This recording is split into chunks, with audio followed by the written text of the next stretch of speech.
छोड़ सतगुरु रामपाल जी भगवान की जय हो। पिता परमेश्वर जी की जय हो।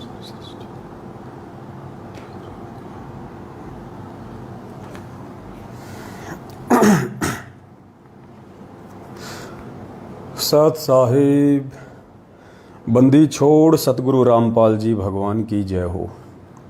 परमपिता परमात्मा सारी सृष्टि के रचनहार, कुल मालिक, असंख्य ब्रह्मांडों के स्वामी, तीनों लोकों में प्रवेश करके सबका भरण पोषण करने वाले सौद स्वरूपी राम, अकाल मूरत, खालिक धनी, जगत गुरु, संत शिरोमणि सतगुरु रामपाल जी परमेश्वर जी के चरण कमल में हम सभी देश विदेश में बैठे सात संगत से जुड़े हुए सत सेवक भाई बहनों की तरफ से कोटि कोटि दंडोत प्रणाम।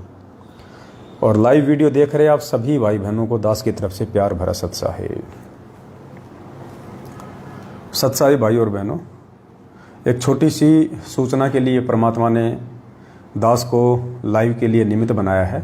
सभी भाई बहन वीडियो को ज़्यादा से ज़्यादा शेयर कर दें, तब तक हम परमात्मा का मंगलाचरण करते हैं। और जैसे आप भाई बहन लाइव जुड़ते जाएं, वीडियो को फेसबुक के सभी ग्रुपों में, व्हाट्सएप के सभी ग्रुपों में ज़्यादा से ज़्यादा शेयर कर दें, तब तक हम परमेश्वर का मंगलाचरण करते हैं। सत साहिब बंदी छोड़ सतगुरु रामपाल जी परमेश्वर की जय हो। गरीब नमो नमो सतपुरुष को नमस्कार गुरु की नहीं, सुर नर मुनि जन साधवा संतों सर्वस दीन ही, सतगुरु साहिब संत सब दंडोतम प्रणाम। आगे पीछे मध्य हुए तिनको जा कुर्बान, नराकार निर्विषम काल जाल भय भंजनम, निर्लेपम निज निर्गुणम अकल अनुप बेसुन धुनम, सोहम सुरति समापतम सकल समाना नीरतले, उजल हिरंबर हरदम बेपरवा ऐथा है, बार पार नहीं मध्य तम ग्रीव जो सुमरें सिद्ध होई, गणनायक गलताना करो अनुग्रह सोई, पारस पद परवाना आदि गणेश मनाऊं, गणनायक देवन देवा चरण कमल लो लाऊं, आदि अंत करूं सेवा परम शक्ति संगीत, हृदय सिद्धि दाता सोई, अविगत गुण है अतीत हम सत्य पुरुष निर्मोही, जगदम्बा जगदीशम मंगल रूप मुरारी, तन मन और पूसीसम भक्ति मुक्ति भंडारी, सुर नर मुनि जन ध्यावे ब्रह्मा विष्णु महेशा, शेष सहस मुख गावे, पूजे आदि गणेशा, इंद्र कुबेर सरीखा, वरुण धर्म राय ध्यावे,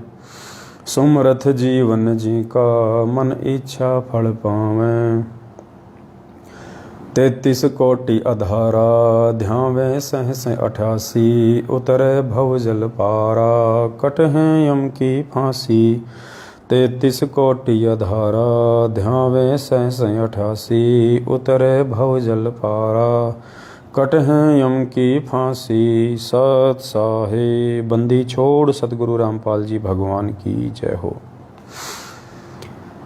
सत साहिब पुण्यात्माओं, दया परमपिता परमेश्वर की, जो परमेश्वर ने हम जैसे तुच्छ जीवों को सात संगतियों के लिए निमित्त बना के और भगत समाज के अंदर अपने वास्तविक तत्व ज्ञान का सार पहुंचाने के लिए निमित्त बनाया।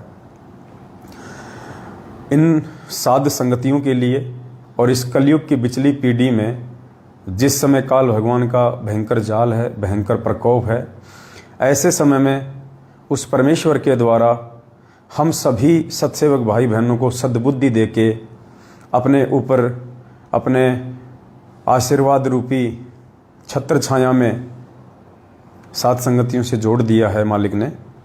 तो हम उस आदि अनादि परमपिता परमेश्वर, उस सनातन परमेश्वर, आदि गणेश परमेश्वर सतगुरु रामपाल जी भगवान का कोटि कोटि दंडवत धन्यवाद करते हैं। ये ऋण हम परमेश्वर का कभी चूकता नहीं कर पाएंगे, जो मेहर परमात्मा ने इस पिछली पीढ़ी में साध संगति की आप और हम सभी आत्माओं के ऊपर बख्शी है।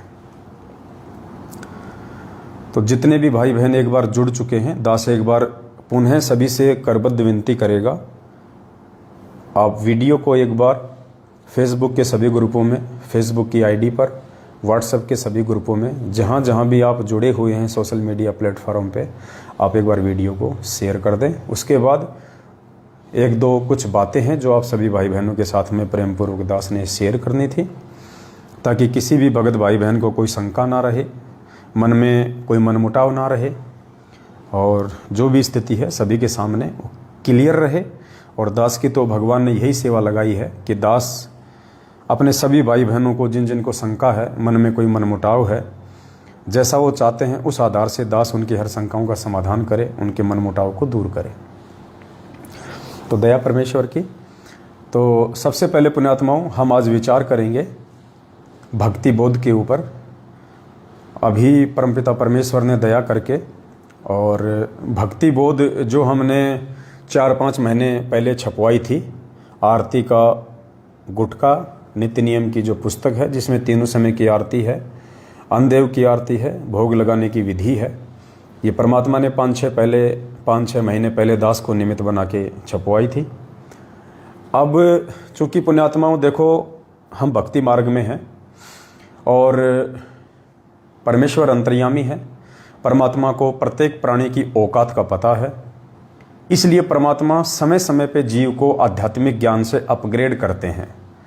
एकदम से हम जीवों के अंदर इस परमेश्वर का ये अनमोल तत्व ज्ञान नहीं समा सकता है, इसका अंश मात्र भी हम अपने अंदर समाने के काबिल नहीं हैं।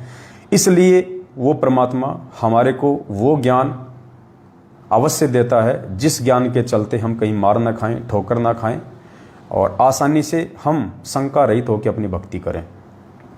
तो उस ज्ञान को भी हम जीवों के अंतःकरण में समाने के लिए पुण्यात्मा जगह होनी चाहिए। जब तक जगह नहीं होगी, परमात्मा उसमें अपना वास्तविक सार, तत्व ज्ञान, मूल ज्ञान नहीं डाल पाएंगे। तो इसलिए परमात्मा इंतजार करते हैं कि ये जीव तीनों समय की आरती करके, मंत्र जाप करके, मर्यादा में रह के अपने अंदर जगह बनाए, अपने अंतःकरण में जगह बनाए। जैसे एक मेमोरी कार्ड होता है, मान लीजिए 2 GB का मेमोरी कार्ड है, और अगर 2 GB तक वो फुल भरा हुआ है तो उसमें और अन्य मटेरियल नहीं डाला जा सकता। जब तक उसमें से उसको खाली ना किया जाए, उसको डिलीट ना किया जाए, तब तक दूसरा मटेरियल उसमें लोड नहीं किया जा सकता। इसी प्रकार हम जीव हैं, जब तक हम इस ज्ञान को आधार बना के परमेश्वर के चरणों में समर्पित होके और मालिक के उस अनमोल तत्व ज्ञान को अपने अंतःकरण में समाने के लायक नहीं होंगे, तब तक परमात्मा जबरदस्ती इस अनमोल ज्ञान को, तत्व ज्ञान को हमारे अंतःकरण में नहीं समा पाएंगे। तो हम कोशिश करते हैं हर दिन परमेश्वर के नज़दीक आने का, परमेश्वर के प्रति समर्पित होकर उनके दिल में जगह बनाने का, और इसी के चलते परमात्मा दिन ब दिन अपनी उन आत्माओं के अंदर प्रेरणा स्रोत, कुछ नई नई बातें, भक्ति मार्ग के रहस्य सार जो है डाउनलोड करते रहते हैं, और फिर आगे सभी भगत समाज तक वो बातें बता के उसका सभी लोग फ़ायदा उठाते हैं।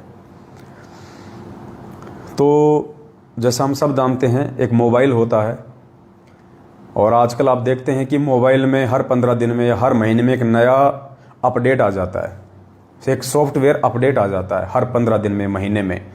क्या वो कंपनी एक बार में नहीं डाल सकती? डाल सकती है वो कंपनी एक बार, लेकिन वो समय के अनुसार, ज़रूरत के अनुसार ही डालेगी। नए नए फीचर अपग्रेड होते रहेंगे, कंपनी उनको मोबाइलों में सॉफ्टवेयर के माध्यम से हमारे पास भेजती रहेगी, हम उसको डाउनलोड करके इंस्टॉल कर लेते हैं और हमारा मोबाइल फिर लेटेस्ट वर्जन में आ जाता है। तो ठीक इसी प्रकार पुण्यात्माओं ये भक्ति है। हम एक मोबाइल हैं, हम एक यंत्र हैं, इसके अंदर जो सिम है वो हमारी आत्मा है, उस परमेश्वर की आत्मा है। और जैसे जैसे परमात्मा उचित समझेंगे, उसी प्रकार परमात्मा संगत में से ही अपने बच्चों को निमित्त बना के अपने अन्य बच्चों को साध संगत के रंग में रंगते रहेंगे, नए नए भक्ति मार्ग के रहस्य सार अपग्रेड करते रहेंगे। इसलिए हम जीवों की बस की बात नहीं है कि हम अपनी तरफ से कुछ भी आप लोगों को बता दें, कुछ भी आप लोगों को समझा दें। इसलिए परमात्मा के सही समय का और संकेत का हमने इंतजार करना चाहिए, उस आधार से हमने आगे बढ़ना चाहिए। तो परमेश्वर ने कुछ समय पहले दया बख्शी थी, काफ़ी कुछ चेंजमेंट इस भक्ति बोध में परमात्मा ने लिखवाया था, करवाया था। सभी भाई बहनों को तकरीबन साथ संगत से जो जुड़े हुए हैं उनके पास में ये पुस्तक आ भी चुकी होगी। अब परमपिता परमेश्वर ने दया करके रजा बख्श के थोड़ा सा और अपग्रेड किया है अपने बच्चों को ज्ञान आधार से। और अभी 2 दिन बाद में हमारे पास में एक नई भक्ति बोध छप के आ जाएगी, तैयार होके आ जाएगी। फिलहाल 2000 भक्ति बोध का ऑर्डर दिया गया है। दास आपको थोड़ा सा एक बार दिखाना चाहेगा। वैसे तो दास PDF सभी ग्रुपों में फेसबुक पे डाल चुका है, फिर भी कुछ बातें हैं जो आप लोग नहीं जान पाएंगे, इसलिए आप लोगों को दास ने बताना उचित समझा। तो अब की बार जो भक्ति बोध होगी और भक्ति बोध का जो मुख्य जो पेज होगा, ऊपर का जो कवर हम जिसको कहते हैं आगे पीछे का, जैसे ये भक्ति बोध है और इसका ये कवर, ये दोनों आगे पीछे के, ये बिल्कुल हमने मल्टी कलर में करवाए हैं। मल्टी कलर में दास आपको दिखा देता है, एक बार देखिएगा। इस प्रकार से हमने भक्ति बोध का सबसे पहला जो कवर है खोलने से पहले वो इस प्रकार से रहेगा। और सबसे ऊपर परमेश्वर ने लिखाया है कि बंदी छोड़ कबीर साहेब सतगुरु रामपाल जी भगवान की जय। उसके बाद में एज इट इज़ वैसा ही है जैसा पहली वाली भक्ति बोध में है कि संत गरीबदास जी व कबीर साहिब की अमृतवाणी से नित्य नियम पुस्तिका। उसके बाद में पवित्र भक्ति बोध है, संग्रहकर्ता सतगुरु रामपाल जी भगवान है। मूल्य इसका नित्य नियम पाठ है, सेम टू सेम वैसा ही है। बस यहाँ पे हमने सबसे पहले हमारे परमपिता परमेश्वर, हमारे पूज्य गुरुदेव, हमें जान से भी प्यारे हमारे महबूब सतगुरु रामपाल जी का हमने ये अकेले का ये चित्र, उनका स्वरूप जो नाम दीक्षा देते समय परमात्मा उस DVD में जो परमेश्वर का स्वरूप है, वही स्वरूप हमने यहाँ पे इस पुस्तक में छपवाया है। उसके बाद हम आगे चलेंगे तो सबसे पहले सतगुरु रामपाल जी भगवान का अकेले का ही ये स्वरूप आपको दिखाई देगा। पूरे पेज पे हमारे बंदी छोड़ की अकेले की फोटो है, अकेले का स्वरूप है। हमने अब की बार दाढ़ी मूछ वाली फ़ोटो को और आदरणीय रामदेवानंद जी महाराज जी की फ़ोटो को और आदरणीय गरीबदास जी महाराज जी की फ़ोटो को भक्ति बोध से हटा दिया है, क्योंकि जब हमें पता चल चुका है कि सारी सृष्टि का रचनहार ये अकेला है और जब हम उनकी जय भी नहीं बोलते हैं, ना गरीबदास जी की जय बोलते हैं, ना आदरणीय रामदेवानंद जी की जय बोलते हैं, तो फिर हमने उनकी फ़ोटो लगाना भी यहाँ पे उचित नहीं समझा ज्ञान आधार से, क्योंकि हमें पता चल चुका है कि वो जितने भी रूप हैं सभी रूपों में वो सारे खेल सतगुरु रामपाल जी भगवान ने स्वयं ही खेले हैं। और परमेश्वर की एक अमर वाणी है कि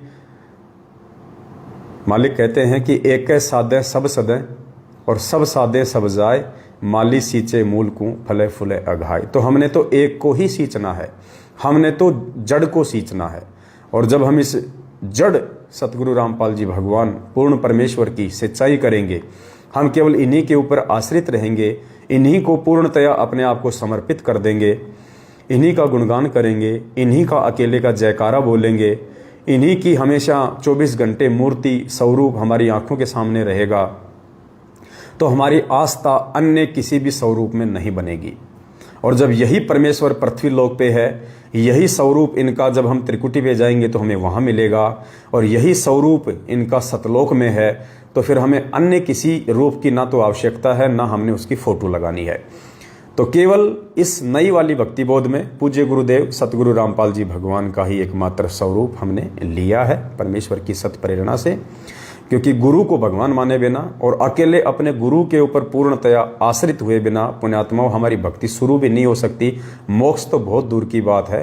तो परमेश्वर ने अपने बच्चों के ज्ञान योग को अपग्रेड किया, परमात्मा ने सत प्रेरणा की, और अब की बार इस भक्ति बोध से हमने उन तीनों फोटो को हटा दिया है जिनका हमारे जीवन में कोई महत्व नहीं है, यानी आदरणीय गरीबदास जी और 650 साल पहले परमात्मा जिस स्वरूप में आया था उससे मिलती जुलती दाढ़ी मूछ वाली फ़ोटो को, और आदरणीय रामदेवानंद जी जो कि हमारे दादा गुरुदेव की भूमिका में थे, तीनों फोटो को हमने हटा दिया है वहाँ से। और नीचे हमने वही परमपिता परमेश्वर का नाम लिखा है, बंदी छोड़ कबीर साहिब सतगुरु रामपाल जी भगवान की जय। और नीचे जो आप ये पीले अक्षर देख रहे हैं, यहाँ लिखा है सतगुरु प्रकट दिवस 8 सितंबर, ताकि सभी भाई बहनों को ध्यान रहे, याद रहे। और गुरुदेव का फोटो बिल्कुल हमने रंगीन लिया है, जैसा था वैसा का वैसा लिया है, हमने इसको ब्लैक एंड वाइट नहीं रखा है। और उसके बाद में जैसे ही हम नीचे आएंगे और यदि हम पहले वाली भक्ति बोध को देखें तो पहले वाली भक्ति बोध में लिखा हुआ था, बंदी छोड़ कबीर साहिब जी का संक्षिप्त जीवन परिचय। तो पुण्यात्माओं, अब हमें समझ में आ गया कि हमारे बंदी छोड़ कौन है, असली कबीर साहिब कौन है। तो जाहिर सी बात है, अब हमने सतगुरु रामपाल जी भगवान का ही संक्षिप्त जीवन परिचय लिखना है। हालांकि वो भी लिखा हुआ है, हमने उसको हटाया नहीं है, लेकिन 650 साल पहले परमात्मा जिस नाम से आए थे, बंदी छोड़ कबीर साहिब के नाम से, और आज परमात्मा जिस नाम से आए हैं सतगुरु रामपाल जी भगवान के नाम से, तो उस कबीर साहिब के संक्षिप्त जीवन परिचय से पहले हमने 4 पेज का अपने बंदी छोड़ का संक्षिप्त जीवन परिचय इस पुस्तक में समावेश किया है सबसे पहले। तो दास आपको संक्षिप्त जो जीवन परिचय है उसकी एक झलक आपको थोड़ा सा पढ़ के बताएगा। सभी भाई बहन थोड़ा ध्यान दीजिए, कोई गलती हो तो दास परमेश्वर को क्षमा करें। पूर्ण परमेश्वर सतगुरु रामपाल जी भगवान का संक्षिप्त जीवन परिचय। 7 समुद्र की मसी करूं, लेखनी करूं बनराय, धरती का कागज करूं, गुरु गुण लिखा न जाए। हे अखिल ब्रह्मांडों के रचयिता, आप जी का संक्षिप्त जीवन परिचय लिखने व बताने में 21 ब्रह्मांड में कोई भी प्राणी सक्षम नहीं है। आप वह समर्थ पिता हैं जिनके आधे बाल के बराबर भी ये सारी सृष्टि नहीं है। अतः संक्षिप्त जीवन परिचय शब्द के प्रयोग के लिए हम क्षमा प्रार्थी हैं, परंतु भाई बहनों को आपकी अंश मात्र जानकारी के लिए इस शब्द का प्रयोग करना मजबूरीवश लेना पड़ रहा है। परमेश्वर आप जी की अमरवाणी कहती है कि चारों युग में हम पुकारे, कूक कहा हम हेल रे, हीरे मोती माणक बरसे ये जग चुकता ढेल रे। अर्थात काल जाल से अपनी आत्माओं को चेताने वह घर की जानकारी देने के लिए वह कबीर देव सत्य पुरुष परमात्मा सतलोक से चलकर चारों युगों में स्वयं ही आते हैं। सतयुग में सतसुकृत ऋषि नाम से, त्रेता युग में मुनिंद्र ऋषि नाम से, द्वापर युग में करुणामय ऋषि नाम से, कलयुग की प्रथम पीढ़ी में कबीर देव नाम से, उसके लगभग 250 वर्ष बाद गरीबदास जी महाराज जी के नाम से, और अब बिचली पीढ़ी में 8 सितंबर 1951 को गांव धनाना जिला सोनीपत हरियाणा में अपने विधान अनुसार अतिथि रूप में धरती पर संत रामपाल दास नाम से प्रकट हो चुके हैं। अपने नाम के आगे दास शब्द वह परमात्मा सिर्फ हम आत्माओं को दास की परिभाषा समझाने के लिए ही लगाते हैं। साहिब से सतगुरु भय, सतगुरु से भय संत, धर धर वेख विशाल अंग, खेले आदि और अंत।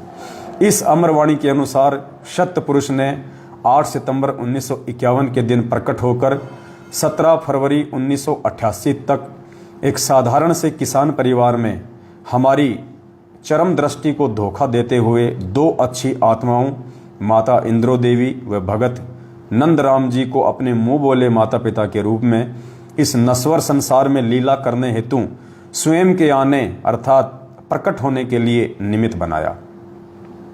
17 फरवरी 1988 को ठीक उसी कबीर सागर में लिपिबद्ध अपनी वाणी के अनुसार 600 साल पहले की तरह गुरु शिष्य परंपरा व भगत बनकर हम जीव आत्माओं को एक भगत के लक्षण समझाने के लिए जैसे पंडित रामानंद जी को मुंह बोला गुरु बनाया था, ठीक उसी तरह जगत गुरु होने के उपरांत भी 17 फरवरी 1988 को आदरणीय राम देवानंद जी को अपना मुंह बोला गुरु बनाकर 12वें पंथ में प्रवेश किया तथा उसके बाद सन 1994 से सत्संग व नामदान देना शुरू करके सच्चे सतगुरु की भूमिका निभा रहे हैं।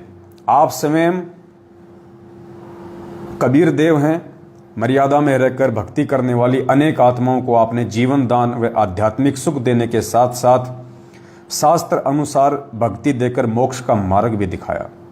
सन 1994 से आज तक आप जी ने परमार्थ के लिए निस्वार्थ भाव से जो संघर्ष करके दिखाया है, यह आपकी दयालुता, साधुता व समर्थता का प्रमाण है। वेदों में लिखित अपनी महिमा व गुणों को सत्य साबित करने के लिए कि वह परमात्मा कमल के विकसित फूल पर शिशु रूप में प्रकट होकर कुंवारे गाय के दूध से अपनी परवरिश करवाता है, वह परमात्मा मुर्दे को जीवन देकर 100 वर्ष की उम्र प्रदान कर सकता है, निर्धन को धन देकर सुखी कर सकता है, कोढ़ी व रोगी को स्वस्थ करके नया जीवन दे सकता है, बांझ को पुत्र व अंधे को आंख दे सकता है, आदि आदि वेदों में वर्णित महिमा को यथार्थ रूप देने के लिए चारों युगों में मात्र एक एक जीवन किसी तालाब में विकसित कमल के फूल पर शिशु रूप में प्रकट होने की लीला करते हैं। अन्यथा आप जी परमेश्वर सतगुरु रामपाल जी भगवान को किसी तालाब, कमल के फूल या शिशु रूप में प्रकट होने की कोई आवश्यकता नहीं होती है। आप जी जब चाहे, जहाँ चाहे, जिस रूप व अवस्था उम्र में चाहे प्रकट होना चाहे तो हो सकते हैं।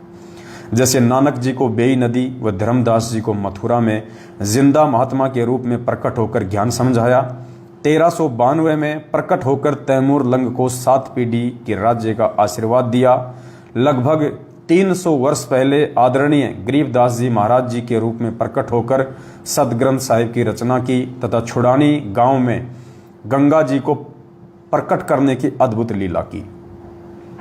लगभग 60-65 वर्ष तक छुड़ानी से निर्वाण होने के बाद 35 वर्ष तक उसी रूप में सहारनपुर उत्तर प्रदेश में अपने प्रिय भगत भूमणदास के बाग में रहने की लीला की और आज साक्षात अपने वास्तविक सतलोकीय स्वरूप में सतगुरु रामपाल जी के नाम से 8 सितंबर 1951 से हम सब के समक्ष प्रकट हैं। हे जगतनाथ, आपकी लीला अद्भुत है। हे अविगत परमेश्वर, आप जी की गति को कौन जान सकता है।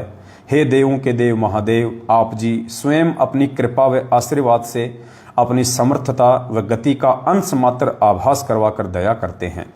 हे दयालु परमेश्वर, अपनी भोली व ना समझ साध संगत पर अपनी प्रेम दृष्टि, आशीर्वाद व कृपा बनाए रखना। हमारी आप जी से दंडवत प्रार्थना है कि हमारे अंदर भक्ति की कसक व चाह सदा बनी रहे। हे प्रभु, इतनी दृढ़ता भी देना, चाहे ब्रह्मा विष्णु महेश काल व दुर्गा भी हमें आपकी सत भक्ति से विचलित करना चाहें तो भी हम डगमग ना हो। मन चाहता है इस तुच्छ जिव्या से ऐसे ही आपकी महिमा का बखान करते रहें, लेकिन आप अंतर्यामी की महिमा का बखान करने में हम जीव पूर्णतया सक्षम नहीं है। सत साहेब। तो परमपिता परमेश्वर जी के आशीर्वाद से, उनकी सत्य प्रेरणा से इस भक्ति बोध में सबसे पहले सतगुरु रामपाल जी भगवान का संक्षिप्त जीवन परिचय, जो कि 8 सितंबर 1951 को वे धरती पे प्रकट हुए हैं, को लेकर परमेश्वर ने लिखवाया। उसके बाद में सेम टू सेम वही प्रकरण है जो हम अन्य भक्ति बोध में देखते हैं कि बंदी छोड़ कबीर साहिब जी का संक्षिप्त जीवन परिचय, उसके बाद में गरीबदास जी महाराज जी का संक्षिप्त जीवन परिचय, कोई चेंजमेंट नहीं है कहीं पे भी। फिर हम आ जाते हैं भक्ति बोध में जो नित्य नियम है, कहीं कोई चेंजमेंट नहीं है किसी भी प्रकार का, एज इट इज़ भक्ति बोध है। फिर हम असुर निकंदन रमणी में आ जाएंगे तो कोई चेंजमेंट नहीं है किसी भी प्रकार का, एज इट इज़ है रमणी। फिर हम संध्या आरती में आते हैं तो संध्या आरती में लास्ट में जो गुरुदेव का अंग आता है, यानी गरीबदास जी महाराज जी की जो वाणियाँ हैं वो गुरुदेव के अंग से पहले समाप्त हो जाती हैं, जिनमें किसी भी प्रकार का चेंजमेंट ना करने का परमेश्वर ने आदेश दिया था। कब? 300 साल पहले। किसने? आदरणीय गरीबदास जी महाराज जी ने। तो हमने उन वाणियों में किसी प्रकार का कोई भी चेंजमेंट नहीं किया है। जैसे ही लास्ट का जो शब्द है, मेरे गुरुदेव भगवान दियो काट काल की फांसी, यहाँ से पूज्य गुरुदेव जी ने ये जो शब्द है, जो ये भजन है, ये पूज्य गुरुदेव जी ने अपने गुरुदेव के लिए लिखा हुआ है उनकी महिमा में। तो हमने यहाँ पे कुछ बदलाव किए हैं जो कि बहुत सारे भगत भाई बहनों को बोलने में दिक्कत आ रही थी। कोई थारा बोलता था, कोई थारी बोलती थी, कोई आपका बोल रहा था, कोई आपकी बोलते थे। तो परमेश्वर ने दया करके ये जो भजन है, मेरे गुरुदेव भगवान दियो काट काल की फांसी, इसमें परमात्मा ने इस पुस्तक में वैसा ही लिखवा दिया है जैसा हम सभी को बोलना चाहिए, ताकि जब भी हम किसी भी साथ संगति में इकट्ठे हों या एक ही परिवार में हम 8-10 मेंबर हैं और परमेश्वर की आरती कर रहे हैं, तो मेरे गुरुदेव भगवान का अंग गाते समय किसी के भी मुंह से कोई दूसरा शब्द ना निकले, सभी भाई बहन एक रस होके परमेश्वर की आरती करें। उसके लिए परमात्मा ने जो इसमें लिखवाया है दास आपको बता देता है। मेरे गुरुदेव भगवान दीजो काट काल की फांसी, अवगुण किए घनेरे फिर भी भले बुरे हम थारे। यहाँ पे परमात्मा ने थारे शब्द लिखवा दिया है, थारे यानी आपके। जैसे परमात्मा कहते हैं ना, आज मोहे दर्शन दियो जी कबीर, आज मोहे दर्शन दियो जी कबीर। फिर उसमें परमात्मा कहते हैं थारे दर्शन से हमारे पाप कटते हैं। थारे यानी आपके, क्योंकि परमेश्वर ने हर भाषा को अपनी जो अमृतवाणी है उसमें प्रयोग किया है। तो सतगुरु रामपाल जी भगवान ने ये जो थारे शब्द है, ये मोस्टली ये राजस्थानी भाषा का शब्द है। तो थारे का मतलब आपके, तो परमेश्वर ने यहाँ पे सबके लिए लिखवा दिया थारे। अवगुण किए घनेरे फिर भी भले बुरे हम थारे, दास को जान के निपट नादान, मोहे बख्श दियो अविनाशी। दूसरी चौपाई है, मेरे उठे उमंग सी दिल में, तुम्हें याद करूं पल पल में। तो यहाँ जो ये तुम्हें शब्द है ना, हमने इसको चेंज नहीं करना बिल्कुल भी। दास ने पहले भी वो वीडियो बनाया था, सभी भाई बहनों को यही समझाया था कि जहाँ पे तू शब्द है आप उसको बोलिए तुम, और जहाँ पे तुम्हें है उसको आप एज इट इज बोलिए, उसमें कोई चेंजमेंट नहीं करना। जहाँ पे तू लिखा हुआ है, क्योंकि तू एक अपने से छोटे को और किसी ऐसी जगह पे ऐसे व्यक्ति के लिए प्रयोग किया जाता है जिसकी कोई इज्जत ना हो, या सामने वाला जिसकी कोई इज्जत ना करना चाहता हो। तो तू की जगह हमने तुम शब्द का प्रयोग करना है। बाकी जहां तुम्हें है, तुम्हारे है, तुम ही है, हमने उन शब्दों को एज इट इज रहने देना है, उसमें कोई चेंज नहीं करना। मोहे बख्श दियो मेरे उठे उमंग सी दिल में, तुम्हें याद करूं पल पल में, आपका ऐसा मक्खन ज्ञान यो जगत बिलोवे लासी। फिर तीसरा पैराग्राफ है, या दुनिया सुख से सोवे, थारा दास उठ कर रोवे। यहाँ लिखा हुआ था तेरा दास उठ कर रोवे, तो उसकी जगह परमात्मा ने लिखवा दिया थारा यानी आपका। हे परमेश्वर, थारा दास यानी आपका दास। ये अविनाश भगत जी हैं जो कह रहे हैं कि तुम्हें की जगह आपके बोल सकते हैं। देखिए भगत जी, बोलने को तो आप जो मर्जी बोल दीजिएगा, सब स्वतंत्र हैं, लेकिन यदि आप आपके बोलेंगे, भाई बहन कोई तुम्हें बोलेगा, कोई थारे बोलेगा, तो साथ संगति में फिर वो लय बिगड़ जाती है, कोई मतलब नहीं निकलता। तुम्हें कोई बुरा शब्द नहीं है, तुम्हारा, तुम्हें, ये कोई डिग्रेड करने वाले शब्द नहीं है। हाँ, जो तू शब्द है वो नहीं बोलना, उसकी जगह आप जी तुम बोल सकते हो। बाकी तुम्हें, तुम्हारी, तुम्हें, ये हमने एज इट इज ही रखने हैं। बाकी सब की अपनी मर्जी है, दबाव किसी के ऊपर नहीं है। जिसको जैसा समझ में आए उस हिसाब से वो बोल सकता है। कोई ना बोले उसके ऊपर भी कोई दिक्कत नहीं है, कोई बोल रहा है तो उसको भी कोई दबाव नहीं है। सबकी अपनी अपनी मर्जी है, लेकिन दास को परमेश्वर निमित्त बना के जो शब्द बुलवाते हैं, जो लिखवाते हैं, वो दास की जिम्मेदारी है कि संगत में आप सभी भाई बहनों की सेवा में पहुंचा दूं। उसके बाद फिर आपकी अपनी समझ काम करेगी कि आपने क्या करना है। या दुनिया सुख से सोवे, थारा दास उठ कर रोवे, मेरा मेटो आवण जान हो जान, या करियो मेहर जरासी। चौथी है, नहीं तपतशिला पे जलना, कोई 84 का भय ना, रोग कट्या सुमेर समान, या गई तृष्णा खांसी। उसके बाद में जो आती है एक लाइन आती है इसमें कि तुम्हें कहाँ ढूंढ कर ले आऊं, मैं तड़प तड़प रह जाऊं। तो दास ने अब की बार जो नई वाली भक्ति बोध है, उस भक्ति बोध से उस चौपाई को वहां से बिल्कुल हटवा दिया है, क्योंकि वो चौपाई ना हमें बोलनी ना बोलने का कोई मतलब है। क्योंकि पूज्य गुरुदेव जी ने जो चौपाई लिखी है कि तुम्हें कहाँ ढूंढ कर ले आऊं, मैं तड़प तड़प रह जाऊं, आप गए अमर अस्तान, दई छोड़ तड़पती दासी। तो गुरुदेव ने ये चौपाई अपने गुरुदेव के 26 जनवरी 1997 को शरीर छोड़ने के बाद लिखी है कि तुम्हें कहाँ ढूंढ कर ले आऊं, कि हे गुरुदेव मैं आपको कहाँ ढूंढ के लाऊं। आप शरीर छोड़ चुके हैं, आप सतलोक जा चुके हैं, आप अमर हो चुके हैं। हमें आपकी बड़ी याद आती है, हमें आपकी बातें, आपका आशीर्वाद देना, आपके द्वारा मुस्करा के वो सत्संग करना, हमें अध्यात्म की जानकारी देना, हमारे मानव जीवन को सफल करना। हे परमेश्वर, उन सभी बातों को सोच सोच के हमें आपकी बड़ी याद आती है। हमारी आत्मा आपसे मिलने को जो है वो तड़पती है। तो ये भाव यहाँ पे प्रदर्शित करते हुए पूज्य गुरुदेव जी ने इस लाइन को यहाँ पे लिखा था। अब हमारे पूज्य गुरुदेव कौन है? सतगुरु रामपाल जी भगवान। सतगुरु रामपाल जी भगवान कहाँ हैं? वो इसी पृथ्वी पे हैं वर्तमान में। हमारे समक्ष हैं, हमारे समक्ष वे प्रकट हैं, हमारे भगवान हैं। उन्होंने अभी तक अपना शरीर नहीं छोड़ा है, मतलब अभी वो हमारे समक्ष हैं। तो हम इस चौपाई को यहाँ पे नहीं बोल सकते, और जब हम बोल नहीं सकते तो हमने उसको लिखने का भी कोई मतलब नहीं है। तो यहाँ उस चौपाई को परमात्मा ने हटवा दिया है। लास्ट की जो चौपाई थी, जो सतलोक आश्रम बरवाला वाली पुस्तकों में लिखा हुआ है कि स्वामी राम देवानंद जी दाता आपकी घनी सतावें बाता, तेरा रामपाल अज्ञान कियो सतलोक का वासी। तो हम तो अपने पूज्य गुरुदेव जी को अज्ञानी कह नहीं सकते यहाँ पे, क्योंकि वे तो महाज्ञानी हैं। तो अब की बार हमने क्या किया, बहुत सारे भाई बहनों को वो लाइन बोलने में बड़ी दिक्कत आती थी। कोई बंदी छोड़ रामपाल जी बोल रहा है, कोई सतगुरु रामपाल जी बोल रहा है, कोई गुरु रामपाल जी आपकी घनी सतावे बातां, कोई गही अमोलक बातां, कोई थारा दास अज्ञान, आपका दास अज्ञान। तरह तरह की जो लैंग्वेज थी सात संगतियों में, संध्या आरती के लास्ट में भाई बहन बोलते हैं, तो फिर सभी लोग विचलित हो जाते हैं। तो अब की बार परमपिता परमेश्वर ने मेहर बख्शी है, और यहाँ परमात्मा ने सभी भाई बहनों के लिए एक ही लाइन यहाँ पे लिखवा दी है, मोटे मोटे अक्षरों में। क्या लिखवाया है? परमेश्वर सतगुरु रामपाल जी दाता आपकी घनी अमोलक बातां। और यहाँ पे परमात्मा ने थारा, थारी और फिर आगे डैश डैश लगवा दिए हैं। यानी अगर कोई बहन है तो वो बोल देगी कि थारी सुमन दासी अज्ञान, भाई है तो बोल देगा थारा पवन दास अज्ञान, और आगे फिर थारा और आगे वो हो गया फिर कीजियो सतलोक का वासी।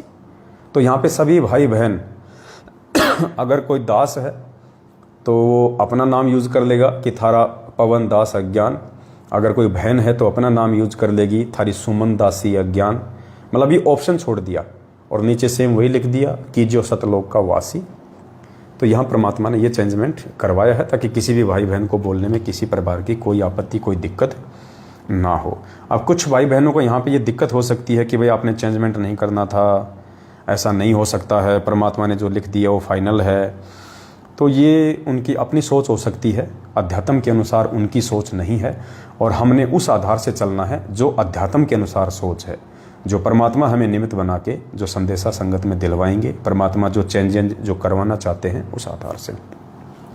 अगर हमने एज इट इज ही बोलना है तो फिर हम ये क्यों नहीं बोलते कि तेरा रामपाल अज्ञान, क्योंकि वहाँ तो एज इट इज लिखा हुआ है, और एज इट इज लिखा हुआ तो फिर एज इट इज ही बोलना चाहिए वहाँ पे कि तेरा रामपाल अज्ञान किया सतलोक का वासी। फिर हम क्यों अपने आप में हम समझदार बन रहे हैं वहाँ पे, क्यों हम वहाँ पे अपने गुरु जी के जगह अपना नाम ले रहे हैं? तो वो फिर वो कहेंगे तो कॉमन सेंस की बात है। तो ये भी कॉमन सेंस की बात है जो परमात्मा ने लिखवाया है, लेकिन कॉमन सेंस किन किन को समझ में आती है, किन किन को समझ में नहीं आती है, ये उनके संस्कारों के ऊपर निर्भर करती है। तो इस विषय पे हम ज़्यादा नहीं चलेंगे, सबके अपने अपने विचार हैं। भक्ति मार्ग में हमने भगवान को देख के चलना है, परमेश्वर के ज्ञान को देख के चलना है, और परमेश्वर ने ज्ञान योग खोल के जरा सा हमें जो सूझबूझ दी है हमने उस आधार से चलना है। तो एक ये चेंजमेंट परमात्मा ने यहाँ पे करवा दिया है। उसके बाद में भोजन खाने से पहले बोलने जाने वाली वाणी, यानी ये जो अन्नदेव की आरती है इसमें कोई चेंजमेंट नहीं है। भोजन खाने के बाद वाली आरती में कोई चेंजमेंट नहीं है। उसके बाद में भोग लगाने की विधि, इसमें कोई चेंजमेंट नहीं है किसी प्रकार का, एज इट इज़ है, सेम टू सेम है। और इसमें परमेश्वर ने जो बदलाव करवाया है वो लास्ट में करवाया है। कहाँ? जब हम अपने पूज्य गुरुदेव जी को भोग लगाने के लिए एक शब्द बोलते हैं कि आज लग्या साहिब को भोग दिन के टुकड़े पानी का, उससे पहले जब हम परमेश्वर से वंदना करते हैं उस भोग को ग्रहण करने की, तो पहली वाली जो भक्ति बोध हमने छपवाई थी उसमें हमने एज इट इज छोड़ दिया था कि आदरणीय गरीबदास जी महाराज, आदरणीय बंदी छोड़ कबीर साहिब जी, स्वामी राम देवानंद जी, आपका भोग प्रसाद तैयार है। इसमें लिखा हुआ था, लेकिन हम लोग बोलते नहीं थे। हम लोग केवल अपने गुरुदेव के लिए बोलते थे कि हे परमपिता परमात्मा, सारी सृष्टि के रचनहार, कुल मालिक, असंख्य ब्रह्मांडों के रचयिता सतगुरु रामपाल जी भगवान, आप जी का भोग प्रसाद तैयार है, परमेश्वर अपनी पवित्र रचना से इसे पवित्र करें। तो अब की बार परमात्मा ने जो पहले वाला जो लिखा हुआ था, जो आश्रम से जो चलता आ रहा है, जिसमें गरीबदास जी का भी नाम है, जिसमें कबीर जी का भी नाम है, जिसमें अपने दादा गुरु जी का भी नाम है, तो हमने सबको भोग थोड़े लगाना है। भोग तो पूर्ण परमात्मा को लगाया जाता है, और पूर्ण परमात्मा है कबीर साहब, और वो कबीर साहब हमारे सतगुरु रामपाल जी भगवान के रूप में।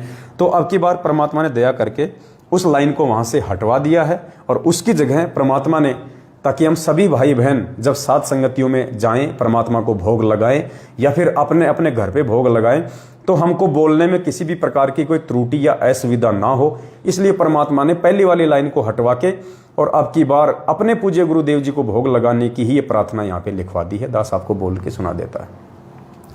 हे परमपिता परमात्मा, सारी सृष्टि के रचनहार, कुल मालिक कबीर परमेश्वर सतगुरु रामपाल जी भगवान, आप जी का भोग प्रसाद तैयार है। अपनी पवित्र रचना से इसे पवित्र करने की कृपा करें।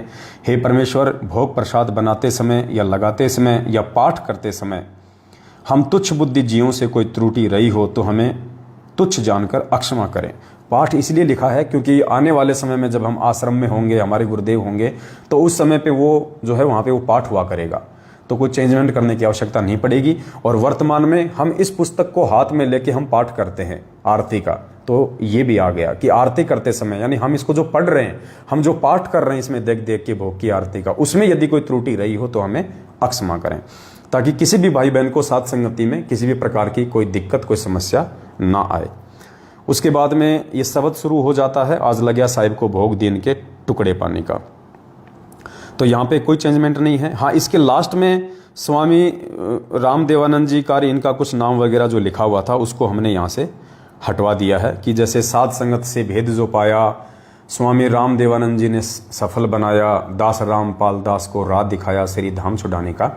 तो पहले वाली भक्ति बोध में ये ऐसा का ऐसा ही लिखा हुआ था, लेकिन हम इसको बोलते नहीं थे।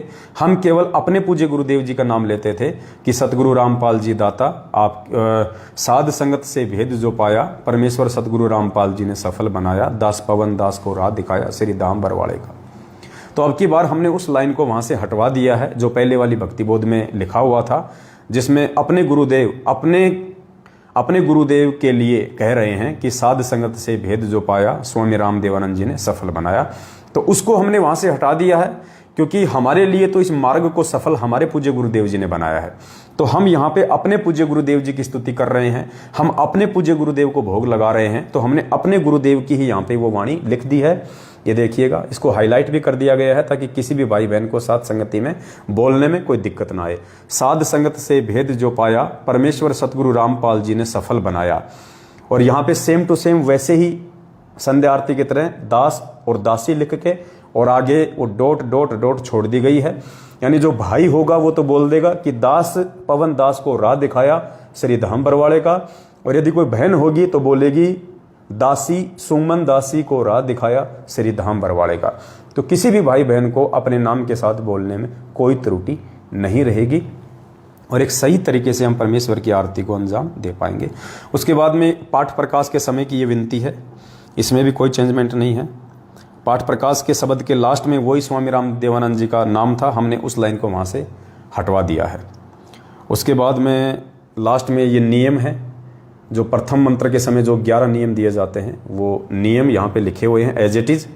और उसके बाद में जो पीछे का जो पेज है भक्ति बोध का, जो पीछे का जो पेज है उस पे परमात्मा ने, क्योंकि वो मल्टी कलर है तो ये हमारे पूर्ण परमेश्वर सतगुरु रामपाल जी भगवान का स्वरूप है, ऊपर परमात्मा ने वाणी लिखवाई है कि गुरु सेवा में फल सर्बस आवे, गुरु विमुख नर पार न पावे, गुरु वचन निश्चय कर माने, पूरे गुरु की सेवा ठाने। और नीचे ज्ञान आधारित शंका समाधान के लिए संपर्क करें, ये शंका समाधान के 4 नंबर नीचे दे दिए गए हैं।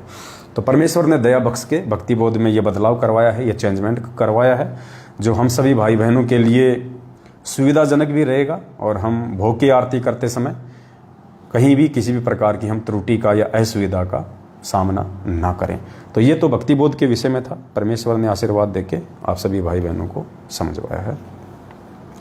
और एक बात उठी थी बीच में, किसी भाई ने कहा था, दास जब अलवर की साथ संगति में गया था तो दास ने एक जिक्र किया था कि परमात्मा ने भोग की जो आरती है उस आरती को अब अपने सत्सेवक बच्चों को निमित्त बना के और एक सीरियल वाइज लिखवाया है। जैसे गुरुजी की 42 मिनट की वीडियो में जो भोग आरती है उसी आरती के अनुसार परमात्मा ने इस पुस्तक में लिखवाया है। वरना आज से पहले जो भक्ति बोध थी, जो सतलोक आश्रम बरवाड़ा में या पूज्य गुरुदेव जी ने जो छपवाई थी, उन सभी भक्ति बोध में एज इट इज नहीं है।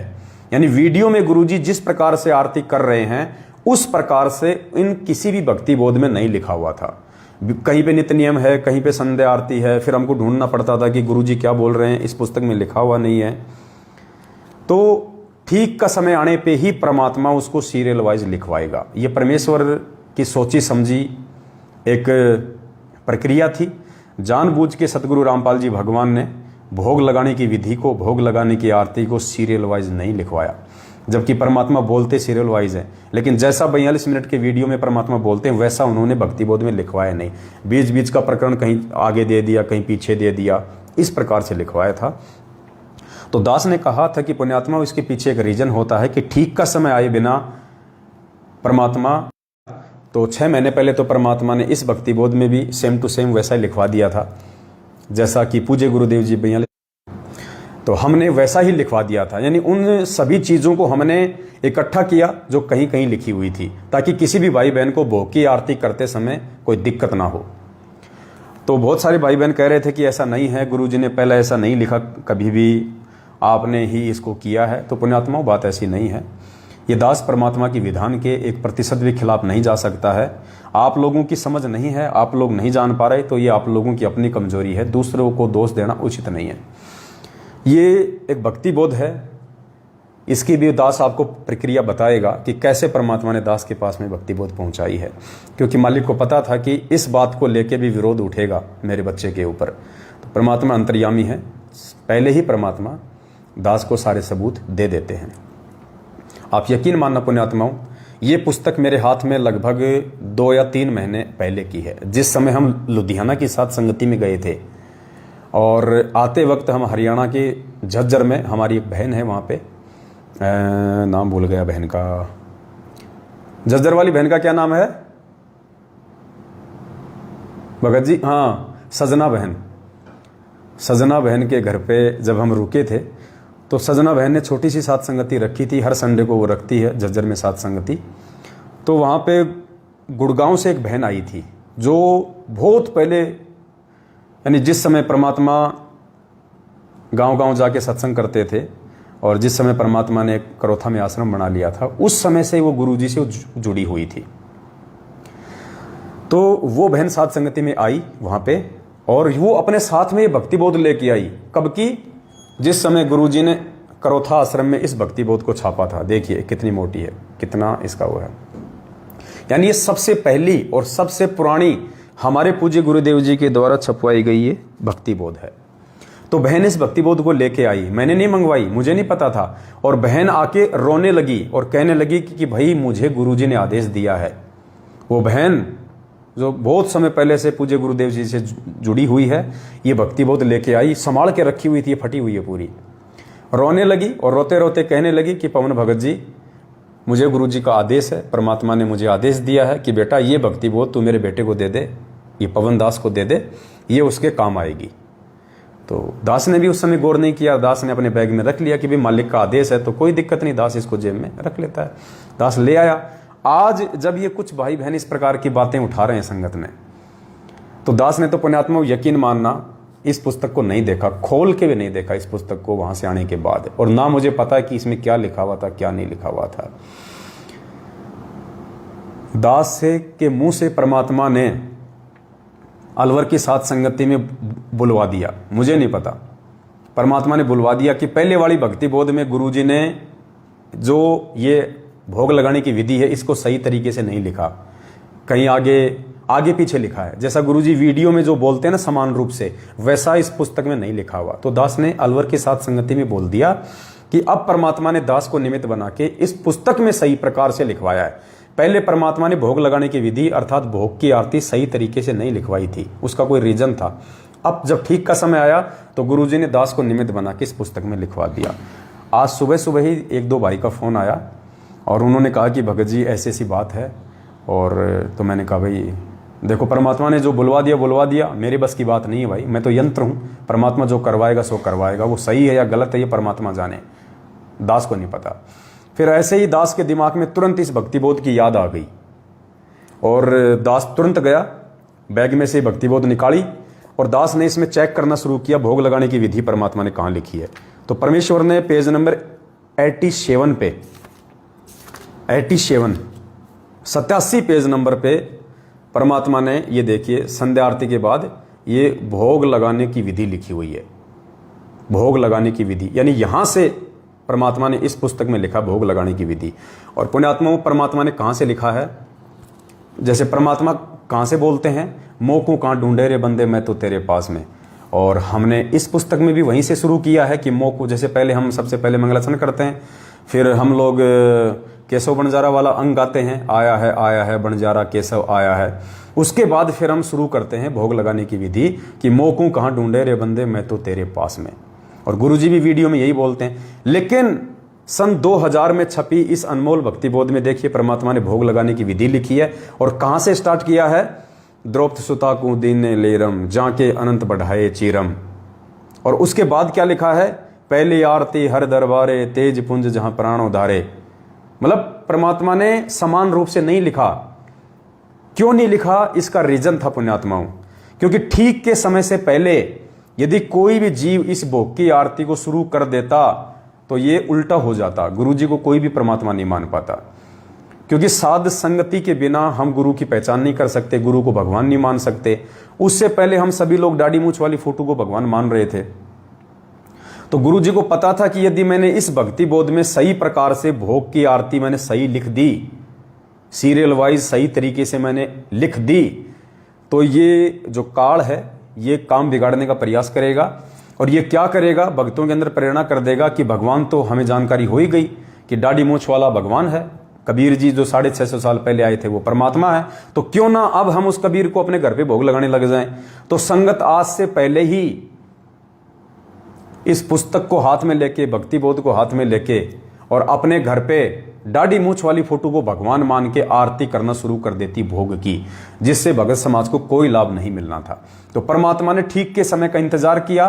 तब तक परमात्मा ने इस पुस्तकों में सही प्रकार से नहीं लिखा, उल्टा सीधा लिख दिया मालिक ने, ताकि कोई समझ ना पावे। समझ नहीं पाएगा तो आरती नहीं कर पाएगा कि यार गुरुजी तो क्या बोल रहे हैं वीडियो में, इसमें क्या लिखा हुआ है। पुण्यात्माओं, अब जब ठीक का समय आया तो सबसे पहले तो पूज्य गुरुदेव जी ने सत्सेवकों को निमित्त बना के साध संगति शुरू करवाई। और साध संगतियों के माध्यम से परमात्मा ने पहले भगत समाज में संदेश दिलवाई पिछले 5 साल से कि गुरुजी भगवान है, गुरुजी भगवान है। कबीर जी दाढ़ी मूंछ वाली फोटो भगवान नहीं है, वो काल्पनिक फोटो है। सतगुरु रामपाल जी भगवान ही पूर्ण परमेश्वर हैं। पहले तो परमात्मा ने 3 साल से संगत में ढिंढोरा पिटवाया। 2019 से परमात्मा ने अपना प्रकट दिवस मनाना शुरू किया। हम जैसे नीचों को निमित्त बना के अपना प्रकट दिवस मनवाया, सतगुरु प्रकट दिवस। उसके बाद परमात्मा ने दास पे रजा करके फिर ये भक्ति बोध छपवाई। और फिर इस भक्ति बोध में परमात्मा ने, जो इस भक्ति बोध में गुरुदेव ने जानबूझ के उल्टा सीधा आरती लिखी हुई है ठीक के समय के इंतजार के लिए, अब परमात्मा ने दास को निमित्त बना के फिर इस भक्ति बोध में उस भोग की आरती को वैसा ही लिखवाया जैसा पूज्य गुरुदेव जी भोग की आरती आश्रम में करते हैं और जैसा पूज्य गुरुदेव जी 42 मिनट की आरती में भोग लगाते हैं। क्योंकि मालिक को पता था कि जब तक इनको भगवान की पहचान नहीं हो पाएगी तब तक ये आरती कुछ काम नहीं करेगी, काल काम बिगाड़ देगा। तो इसलिए परमात्मा ने सबसे पहले ये पहचान करवाई कि भाई ये तो पहचान लो पहले कि असली कबीर कौन है। तुम तो दाढ़ी मूंछ वाली फोटो को कबीर मान रहे हो, तुम तो भगवान को नहीं पहचान पाए अभी तक। तुम दोनों को पूज रहे हो, ऊपर गोविंद की फोटो, नीचे अपने गुरु जी की फोटो। तुम तो गुरु गोविंद को दोनों को अलग अलग मान रहे हो। और मालिक कह रहे हैं गुरु गोविंद दो नहीं भाई, दो समझेगा वो दोजक में जाई। तो पुण्यात्मा परमात्मा ने अपने इस 2 कोड़ी के इस तुच्छ जीव के माध्यम से ही ये चेंजमेंट करवाने थे। आगे भी परमात्मा इसी प्रकार से दास पे दया बख्श के चेंजमेंट करवाते रहेंगे। आप लोगों को स्वीकार्य होने चाहिए ज्ञान आधार से। बेमतलब की बात ना दास करता है ना दास को पसंद है। जो भी बातें दास करता है दास संगत में आके उसका स्पष्टीकरण देता है और परमाणु के साथ में देता है, जिससे आपकी आत्मा भी स्वीकार करती है, जो हम सबके हित में होता है। तो अब हमें भगवान की पहचान हुई है साध संगति से जुड़ के, और अब भगवान की पहचान हो गई तो भगवान ने सद्बुद्धि दे दी और इस भक्ति बोध में भोग की आरती सीधी सीधी लिखवा दी, ताकि अब मेरे बच्चे निर्बाध रूप से अपने गुरु को भगवान मान के उनको हलवे राम का भोग लगाएं और सीधे सीधे भोग की आरती करें। तो पुण्यात्माओं, ये परमेश्वर के खेल है। परमात्मा जिस आत्मा को निमित्त बनाता है उसी को माध्यम बना के इस प्रकार के सारे खेल खेलेगा, सारे चेंजमेंट करवाएगा। जो आत्मा इस परमेश्वर के मिशन में दास का सहयोग देंगी, अपने आप को भगत बना के परमात्मा का दास बना के पुण्यात्माओं वो लंबे समय तक भक्ति मार्ग में चलेंगी। और जो भाई बहन दास से ईर्ष्या करेगा, दास से मनमुटाव रखेगा, दास की सही बातों को भी अपने मनमुखी विचारों से गलत साबित करने का प्रयास करेगा, पुण्यात्माओं आगामी समय में वो लंबी रेस का घोड़ा नहीं बन पाएगा, वो राग द्वेष में आ जाएगा। और परमात्मा कहते हैं राज त्यागना सहज है, सहज नारी का ने मान बढ़ाई ईर्ष्या, दुर्लभ तजना ये, उसके गले की घंटी बन जाएगी फिर वो चीजें। तो दास की विनती है, दास किसी भी भाई बहन को परमात्मा के मार्ग से पथ भ्रष्ट करने वाला नहीं है। 7 साल से परमात्मा ने जो संघर्ष करवाया है, आप लोगों के सामने हजारों की संख्या में जो ज्ञान आधारित वीडियो बनवाए हैं, उससे मूर्ख पागल से पागल व्यक्ति भी समझ सकता है कि ये व्यक्ति परमात्मा के कितना नजदीक है, परमात्मा का इसके ऊपर कितना आशीर्वाद है, जिसके सहारे चलते चलते आज हम गुरुजी को पहचान पाए हैं। बताओ, उसी आदमी से तुम मनमुटाव कर रहे हो, उसी आदमी से तुम ईर्ष्या रख रहे हो, जिस आदमी को निमित्त बना के भगवान ने साध संगति शुरू करवाई, आप लोगों को परमात्मा ने अपनी पहचान करवाई, नित्य रोज परमात्मा भक्ति मार्ग के नए नए खुलासे करवा रहे हैं, जिससे आप ही का विश्वास बढ़ रहा है अपने गुरुदेव में, आपकी भक्ति में आस्था और लगन बढ़ रही है। अब बताओ, उसी के यदि आप पीछे राग द्वेष फैलाओगे तो परमात्मा खुश होगा या नाराज होगा, ये आपके अपने स्वयं के विचार हैं। दास को किसी से कोई दिक्कत नहीं है, किसी से कोई प्रॉब्लम नहीं है, जो जैसा करेगा समय आने पे अपना परिणाम भोगेगा। दास अपने भगवान को निमित्त मान के चलता है कि परमात्मा ने दास को निमित्त बनाया है, और निमित्त खाली दास मुंह जुबान से नहीं बोल रहा है, निमित्त दास खाली उवाबाई में नहीं बोल रहा, नींद में नहीं बोल रहा दास। ये आप सबके सामने है, पिछले 7 वर्षों से है कि कैसे परमात्मा ने दास को निमित्त बना के पूरी संगत में से छटनी करवाई है, साध संगतियां शुरू करवाई हैं। आज हजारों कई हजारों की संख्या में भाई बहनों को साध संगतियों से जोड़ा है, सभी को ज्ञान आधार से आगे बढ़ने की परमात्मा सत्प्रेरणा करवा रहे हैं, और पहले से ज्यादा विश्वास और दृढ़ता हमारी भक्ति में और अपने पूज्य गुरुदेव जी में साध संगतियों से बढ़ी है। तो आगे दास किसी को भ्रमित करने वाला नहीं है। पुण्यात्माओं, इस भ्रम में ना रहना। अगर ऐसे ही भ्रमित करते रहे तो फिर कोई नहीं आएगा, फिर आगे फिर परमात्मा इंतजार ही करते रहेंगे क्या कि पहले तो मैनेजमेंट था, फिर पवन दास आया, फिर अब कोई और दास आएगा, तो परमात्मा तो ऐसे इंतजार करते रहेंगे, भक्ति क्या खाक चलेगी फिर आगे। तो ये फाइनल, ये फुल स्टॉप हो चुका है। परमात्मा ने दास को निमित्त बना के बहुत सारे खुलासे करवा दिए हैं। आगे परमेश्वर की मौज, परमेश्वर की मर्जी, दास इस कुत्ते को निमित्त बना के रखे या अपने किसी और आत्मा को निमित्त बनाए, लेकिन विचार आप सभी आत्माओं ने करना है। जब तक दास मर्यादा में है, अपने गुरु को भगवान मानेगा, तब तक परमात्मा दास के ऊपर सेवा बख्शेगा। और उसके बाद पुण्यात्माओं, चूंकि अब हमारा गुजरात का दौरा है 2-3 महीने के लिए, क्या पता परमात्मा रजा बख्शे साल भी लग जाए, क्योंकि हम क्या करेंगे, हम घर पे आके भगवान मिल गया, भगवान की पहचान हो गई, अब तो परमात्मा का नानक जी की तरह हमने ढिंढोरा पीटना है, भाई बहनों को जा जा के समझाना है, उनकी मर्यादाएं सुधरवानी है, सबके घर में सतगुरु रामपाल जी भगवान की पूजा करवानी है, उनको भोग लगाने की विधि समझानी है, दाढ़ी मूंछ वाली फोटो को बाहर निकलवाना है, ज्ञान आधार से समझाना है। तो 3 महीने भी लग जाएं, 6 महीने भी लग जाएं, साल भी लग जाएं, 2 साल भी लग जाएं, जब तक गुरुजी ना आए क्या पता हम तब तक जयपुर का मुंह भी ना देखें। ये तो मालिक की मौज, मालिक की दया। तो आगामी जब सात संगतियां होंगी अब गुजरात में, तो पुण्यात्माओं परमात्मा ने एक बहुत ही अनमोल जड़ी बूटी हम भाई बहनों को दी है, जो आगामी समय में हमारे इस भक्ति मार्ग पे विश्वास में 4 चांद लगा देंगे। यानी जो विश्वास हमारा आज तक नहीं बन पा रहा पुण्यात्माओं, वो विश्वास परमात्मा, ये एक पुस्तक है मुक्ति बोध, देखिए कितनी मोटी है, मुक्ति बोध पुस्तक है। जैसे कबीर सागर का सरलार्थ है, वैसे ही ये मुक्ति बोध है। ये मुक्ति बोध पुस्तक में देखो दास के पास काफी समय से रखी हुई है, लेकिन जब ठीक का समय आता है तभी परमात्मा संकेत करेगा। दास कल पुस्तक पढ़ने बैठ गया, परमात्मा ने कल इसके 100 पेज पढ़वाए, 100 पृष्ठ पढ़वाए, और परमात्मा ने दास से अंडरलाइन करवाए जहां जहां। पुण्यात्माओं इतने गहरे रहस्य, हालांकि इसको और भगत पढ़ेगा नहीं समझ पाएगा कहाँ पे क्या रहस्य है, कहाँ पे किस प्रकार से उन चीज़ों को निकाल के आप भाई बहनों के सामने पेश करना है, कौन से पॉइंट पे कौन सी कथा के सार को निकाल के हमारे विश्वास में परमात्मा 4 चांद लगवाएगा, ये और भाई बहन नहीं समझ पाएंगे। क्योंकि परमात्मा कहते हैं सब सुमरे अपने अनुमाना तो गति लखी न जाए, कहे कबीर कृपया कर जन पर ज्यों कि तो समझाए।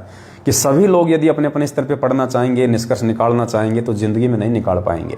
ये तो कबीर परमेश्वर सतगुरु रामपाल जी भगवान अपने जिस आत्मा पे मेहर बख्शे, रजा बख्शे, जिस पे आशीर्वाद रखे, वही आत्मा इन चीज़ों में छुपे हुए सार को निकाल सकती है। जैसे गीता, वेद वगैरह, ये पुराण वगैरह 5,500 साल से लिखे हुए हैं, वेद व्यास जी ने लिख दिए थे। इनको पढ़ने वाले मर गए इनको पढ़ पढ़ के, लेकिन आज तक कोई इनका सार नहीं निकाल पाया। आज सतगुरु रामपाल जी भगवान ने आके उन पुस्तकों से, गीता से, वेदों से सार निकाला, और आज हमें पता चल रहा है कि हम तो रात दिन इन पुस्तकों को पढ़ा करते थे, पाठ किया करते थे, हमें तो पता ही नहीं था इनके अंदर इतना गहरा रहस्य छुपा हुआ भक्ति मार्ग का। तो ऐसे पुण्यात्माओं, आम भगत समाज यदि इन पुस्तकों को पढ़ेगा तो उनको वो सार और रहस्य समझ में नहीं आएगा। और जब परमात्मा दास के माध्यम से उन गुप्त रहस्यों को उजागर करवाएंगे तो एकदम से हमारी बुद्धि ऊपर सरकेगी, और यार ये चीज़ इसमें, ओहो हम तो समझ ही नहीं पा रहे थे, इसका ये मतलब है। तो परमेश्वर ने दया बख्शी, कल दास ने इसके 100 पृष्ठ पूरे पढ़े, और पालिक ने बहुत अच्छी अच्छी इसके अंदर बातें लिखी हुई हैं, बहुत अच्छे अच्छे सार हैं। तो आगामी समय में हमारी सात संगतियों का आधार ये पुस्तक रहेगी। इसी पुस्तक को सामने रखे, इसी पुस्तक को आधार बना के, क्योंकि देखो पुण्यात्माओं, हमारा अपना कुछ नहीं है, हम सब के सब 2 कोटि के जीव हैं, चाहे पवनदास हो चाहे आप हो। हमें ये ज्ञान परमपिता परमेश्वर, उस आदि अनादि, उस सनातन प्रभु सतगुरु रामपाल जी भगवान ने दिया है। परमेश्वर ने ही ये पुस्तकें लिखी हैं, परमेश्वर ने इन पुस्तकों का सार लिखा है, परमेश्वर ने सद्बुद्धि देके हमें ये पुस्तकें पढ़ने की प्रेरणा करते हैं, परमात्मा इनका रहस्य समझाते हैं। यानी हमारा अपना कुछ नहीं है, जीव केवल निमित्त मात्र है। ये पवनदास केवल एक यंत्र है, एक पंखा है, उस परमेश्वर का यंत्र है। परमात्मा जैसा चलाएगा, जब चलाएगा, उस आधार से जहाज चलता है। जैसे हम अपने घर पे 20,000 रुपये का कोई अच्छा सा कोई पंखा लगा दें, तो पुण्यात्माओं वो पंखा 20,000 का क्या, चाहे 20 लाख का लाके लगा दो, जब तक उसको उसका मालिक नहीं चलाएगा तब तक वो पंखा अपने आप नहीं चलेगा, चाहे वो कितना ही कीमती क्यों ना हो, क्योंकि वो एक यंत्र है और उसको कंट्रोल करने वाला कोई और है। तो इसी प्रकार हम सभी भाई बहन परमेश्वर के यंत्र हैं, हमको कंट्रोल करने वाले सतगुरु रामपाल जी भगवान हैं। जैसे रेडियो है, अब रेडियो में तो समाचार भी आते हैं, रेडियो में फिल्मी गाने भी आते हैं, रेडियो में और भी कई प्रकार के प्रोग्राम आते हैं। क्या वो रेडियो अपने आप आपको प्रोग्राम सुना देगा? नहीं, जब तक उसका वॉल्यूम नहीं, जब तक उसको ऑन ऑफ नहीं किया जाए, उसका जो मीटर है उसको सेट ना किया जाए कि कौन से बैंड पे लगाना है, रेडियो मिर्ची पे लगाना है, रेड एफएम पे लगाना है, कौन से पे लगाना है, तभी वो प्रोग्राम देगा।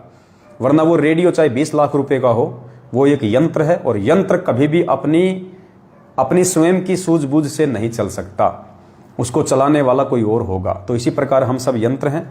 तो परमेश्वर अब अपने यंत्र को आगामी दिनों में सात संगतियों में ये मुक्ति बोध पुस्तक को माध्यम बना के बहुत सारे खुलासे करवाएंगे। और पुण्यात्माओं, ऐसी ऐसी मार्मिक बातें और ऐसी ऐसी ज्ञान आधार वाली बातें इस पुस्तक में है, इन कथाओं में है। पुण्यात्माओं, यकीन मानना, हमारा विश्वास 7वें आसमान पे होगा। हमारे गर्दन को काट के लेके जा सकता है, लेकिन मंसूर की तरह हम सतगुरु रामपाल जी भगवान का नाम जपने से, उनके चरणों से दूर नहीं हो सकते। चाहे हमारे शरीर का एक एक अंग, एक एक कतरा चाहे कोई क्यों ना काट दे, इतना विश्वास इस पुस्तक में लिखे हुए रहस्य हमारा दृढ़ करेंगे। और उसके बाद फिर कबीर सागर का सरलार्थ है, उसमें तो और भी रहस्य है। तो अब परमात्मा ही सत्प्रेरणा करते हैं और हर प्रकार से मालिक ही हमें आगे बढ़ाएंगे, परमात्मा ही हमें आगे लेके चलेंगे। तो दास की केवल इतनी सी विनती थी। तो सभी भाई बहन प्यार प्रेम से सात संगतियों से एक दूसरे के माध्यम से आप जुड़े रहें। परमात्मा इसी प्रकार से हम सभी भाई बहनों को एकजुट रखें।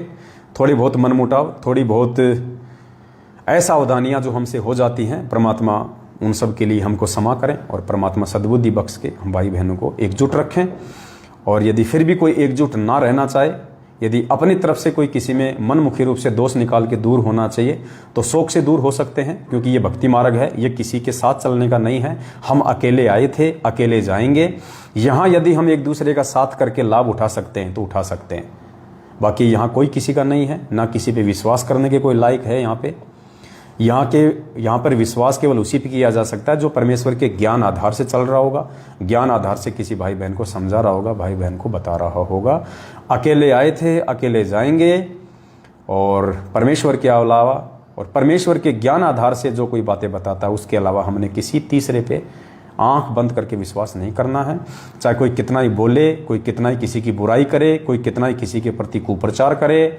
ये कुप्रचार तो सतगुरु रामपाल जी भगवान के खिलाफ भी पिछले 27 वर्षों से जगत वाले लोग करते आ रहे हैं। तो पुण्यात्माओं, हमने उन कुप्रचारों को ध्यान में नहीं दिया, क्योंकि हमने गुरुजी को पहचान लिया था, गुरुजी के ज्ञान को पहचान लिया था। इसलिए उन मनवश लोगों के द्वारा किए गए उल्टे प्रचार का हमारे ऊपर कोई असर नहीं हुआ। ठीक इसी प्रकार अब ये 7 संगतियां परमेश्वर ने रखवाई हैं, तो ये 7 संगतियां वही काम कर रही है जो काम 27 साल से सतगुरु रामपाल जी भगवान कर रहे हैं। तो काल भगवान कैसे 7 संगतियों को निर्बाध रूप से आगे चलने देगा? वो आप और हमारे बीच में से अपने ही भाई बहनों को निमित्त बना के और उल्टा प्रचार करवाने का प्रयास करेगा, एक दूसरे के अंदर मनमुटाव पैदा करने का प्रयास करेगा। क्योंकि जगत वालों को तो 7 संगति से कोई लेना देना ही नहीं है, उनको तो मतलब ही नहीं है क्या कर रहे हैं, किसको भगवान मान रहे हैं। ना वो हमारे प्रोग्राम देखते हैं, और जो देखते हैं तो उनकी आ जाती है उनकी समझ में। तो काल हमारे में से ही, हमारे बीच से ही ऐसा कुप्रयास करेगा। जैसे बरवाला कांड के बाद में काल ने संगत में से ही कुप्रयास किया, क्योंकि काल को पता था कि जगत वाले इनको भ्रमित नहीं कर पाएंगे।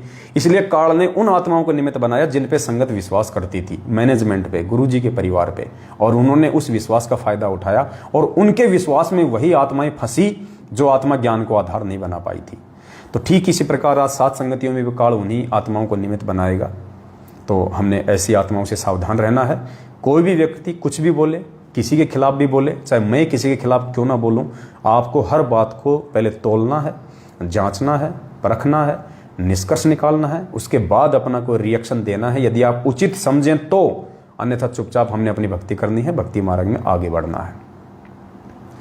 तो जैसे शुरू में जब 7 संगतियां चली और जब 7 संगतियां अपने परवान चढ़ने लगी, भगत समाज जागने लगा मैनेजमेंट से, सच्चाई से, और 7 संगति से जुड़ने लगा। जब हम मेरठ में शुरू किया तो काल भगवान ने सबसे पहले संजय राय दिल्ली वाले को निमित्त बनाया, रोड़ा अटकाने के लिए, बढ़ती हुई 7 संगतियों को रोकने के लिए। लेकिन पुण्यात्माओं, उसने खूब कोशिश करी, आज वो अपना काम बिगाड़ के बैठ गया। 20-30 मूर्ख लोगों के साथ में गुरु बन के बैठा हुआ, 56 प्रकार के भोग खाता है, लेकिन कब तक। तो उसने अपना सत्यानाश किया 7 संगत से दूर होके। उसके बाद फिर 7 संगति आगे बढ़ने लगी। साल भर बाद में काल ने देखा कि लोग मेरठ में बहुत ज़्यादा जुड़ रहे हैं, तो काल ने मेरठ वालों को ही निमित्त बना दिया, ओमपाल जी को, इनको मेरठ वाले भक्तों को निमित्त बना दिया, और दास के विरोध में वो खड़े हो गए। दास ने वहाँ पे सच बोल दिया, क्योंकि वहाँ पे पैसों का दुरुपयोग होने लग गया था, तो भगत समाज को कोई लाभ नहीं हो रहा था। तो दास ने वहाँ पे सत्य बोल दिया कि आज के बाद यहाँ किसी को आने की जरूरत नहीं है।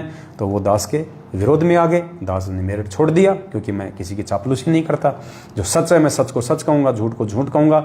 मैं अपने आत्म कल्याण के लिए भक्ति मार्ग से जुड़ा हूँ, किसी को लूटने के लिए नहीं जुड़ा। यहाँ पे मुझे अपने मोक्ष की सबसे पहले चिंता है। तो मेरठ वालों ने विरोध किया, दास मेरठ छोड़ गया। थोड़े दिन बाद वो मेरठ वालों की आज क्या हालत हो रखी है देख लो। 4 आदमी नहीं जाते वहाँ पे, 4 आदमी नहीं जाते वहाँ पे। आज वो तरस रहे हैं 7 संगतियों के लिए। उसके बाद 7 संगतियाँ आगे बढ़ने लगी। फिर दास ने इस काल भगवान ने फिर एक रामचंद्र नाम के कानपुर के व्यक्ति को निमित्त बना दिया। वो बीच में अपना तुम्बा पकड़ के खड़ा हो गया। अब वो रामचंद्र की आज क्या हालत हो रही है आप देख लो। बिन पंदे का लोटा, कोई स्टैंड नहीं है, सारा दिन गला फाड़ फाड़ के भोगता रहता है। आरती करना छोड़ दिया उसने, मंत्र जाप करना छोड़ दिया, दूसरों से भी आरती और मंत्र छुड़वा रहा है, और सारा दिन मुझ दास के खिलाफ भोगता रहता है, उल्टे सीधे पोस्टर बनाता रहता है। आज देख लो उसकी क्या हालत होगी 7 संगति से दूर होके। उसके बाद एक लॉर्ड बुद्धा फाउंडेशन वाला आया था, गुरुजी की जमानत का ठेकेदार। थोड़े दिन तो दास के साथ रहा। उसने देखा कि पवन दास तेरी फंकी में आने वाला नहीं है। उसके बाद वो मेरी बुराई करने लगा, 7 संगति का विरोध करने लगा। आज देख लो लॉर्ड बुद्धा वालों का क्या हाल हो रहा है। 4 लोग उनके साथ में नहीं है, मर गए जमानत के नाम पे। किसी ने 2 रुपए चवन्नी नहीं दी उनको। पुण्यात्माओं, अब 7 संगतियां अपने पीक पे हैं। अब 7 संगतियां अपने पीक पे हैं, पीक पे। और पीक पे है तो काल भगवान को रास नहीं आएगा। अब हमने बहुत सावधानी से आगे बढ़ना है। अब 2022 है, दास ने पहले कह दिया था छटनी का समय है। लोग अपनी अपनी सोच से, अपने अपने मनमाने आचरण से अपने आप दूर होते चले जाएंगे। हमने किसी को कुछ नहीं कहना, हमने किसी का कुछ नहीं करना। जो जैसा सोचेगा, जो जैसा करेगा, वैसा आने वाले समय में अपना पाएगा। तो काल आगे भी किन्हीं आत्माओं को हो सकता है निमित्त बना दे सात संगतियों को रुकवाने के लिए। तो पुण्यात्माओं, आपने केवल परमेश्वर के ज्ञान को आधार बना के ही आगे बढ़ना है। आपने केवल अपने मालिक पे विश्वास करके और प्रत्येक चीज पे सोच समझ के अपना निर्णय देना है, अपना डिसीजन देना है। एक बार यदि किसी भी व्यक्ति के कहने से या किसी भी व्यक्ति के द्वारा कुछ भी बोलने से, मनमाने आचरण से, सात संगतियों के विरोध करने से यदि आप अपना आपा खो दोगे, अपना डिसीजन खो दोगे और ज्ञान आधार से उस चीज पे रुक के विचार नहीं करोगे, पुण्यात्मा दोबारा संभल नहीं पाओगे। ये फाइनल छटनी है। बनी बनाई बात को बिगाड़ दोगे, बनी बनाई बात को। यहां कोई किसी का कुछ नहीं बिगाड़ पाएगा, खुद अपना बिगाड़ लेंगे हम। इसलिए दास विनती करता है, दास पे विश्वास अवश्य करें, लेकिन परमेश्वर के ज्ञान को आधार बना के। मैंने कभी भी आप लोगों से ये नहीं कहा आज तक कि आप मेरे ऊपर आंख बंद करके विश्वास करें। दास ने यही कहा था कि दास पे विश्वास करें तो परमेश्वर के ज्ञान आधार से करें। यदि दास परमेश्वर के ज्ञान आधार से है तो आप विश्वास कीजिए, वरना दास की संगति करने का, दास के ऊपर विश्वास करने का कोई मतलब नहीं है। दास यदि कहीं गलत है, आपकी जिम्मेदारी बनती है, आप प्यार से दास को पहले बताइए, समझाइए कि आपने यहाँ गलती करी है। हो सकता है आपकी भी सोच गलत हो सकता है मेरे से भी कोई त्रुटि हो, या आपकी सोच गलत है। मैंने यदि उसका तर्क संगत कोई प्रमाण आपको दे दिया तो फिर आपको मानना चाहिए कि वास्तव में ये तो मेरी ही गलती थी। और दास यदि गलत होगा तो पुण्यात्माओं, दास उस समय गलत होगा जब आपके किसी आरोप का दास प्रमाणों के साथ में जवाब नहीं दे पाएगा। उस समय दास को आप जी मान लेना कि ये काम पवन दास से मनमाने रूप से हुआ है। उससे पहले किसी भी व्यक्ति की बातों पे विश्वास करके अपने इस बड़े बनाए काम को, अपने इस कर्म और धर्म को नष्ट मत कर देना। सात संगतियों में आते रहोगे तो जीवित रहोगे, सात संगति से हट जाओगे, काल सिर पे बैठ जाएगा। एक ना एक दिन विरोध करते करते करते करते तुम कब काल भगवान की हद में चले जाओगे, तुम्हें कुछ पता नहीं चलेगा। तो दास की विनती है, ज्ञान को आधार बना के और बहुत ठंडे दिमाग से सोच समझ के। जज कभी भी जल्दबाजी में फैसला नहीं देता, चाहे 2 साल तक उसको तारीखें क्यों ना डालनी पड़े।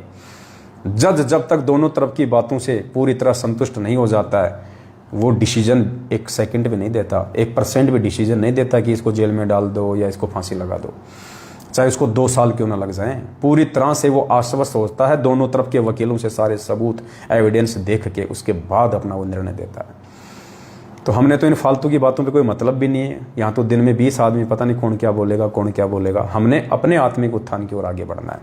दास ने पहले आप लोगों को 2-3 वीडियो बना दिए हैं कि हमने राग द्वेष ईर्ष्या से बिल्कुल दूर होकर चलना है। जो जैसा करेगा अपना पाएगा। हमें भगवान समझ में आ गया, हमें भक्ति समझ में आ गई, हमें भक्ति पे सफल होने की विधि समझ में आ गई।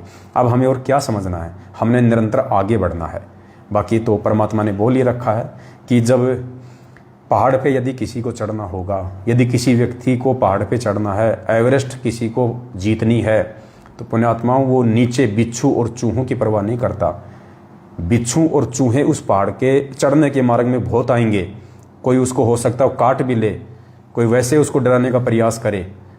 तो हमने बिच्छू और चूहों की परवाह नहीं करनी। यदि हमने पहाड़ पे चढ़ाई करनी है तो पहाड़ यानी यदि हमने मोक्ष प्राप्त करना है, अध्यात्म में आगे बढ़ना है निरंतर, तो हमने इन छोटी छोटी बातों को, जो अज्ञानता के चलते जो लोग राग द्वेष और ईर्ष्या काल प्रेरणा से हम भाई बहनों के अंदर, सात संगत वालों के अंदर, सात संगत वाले ही जो भरने का कुप्रयास जो करेंगे, ऐसे लोगों से हमने सावधान रहना है।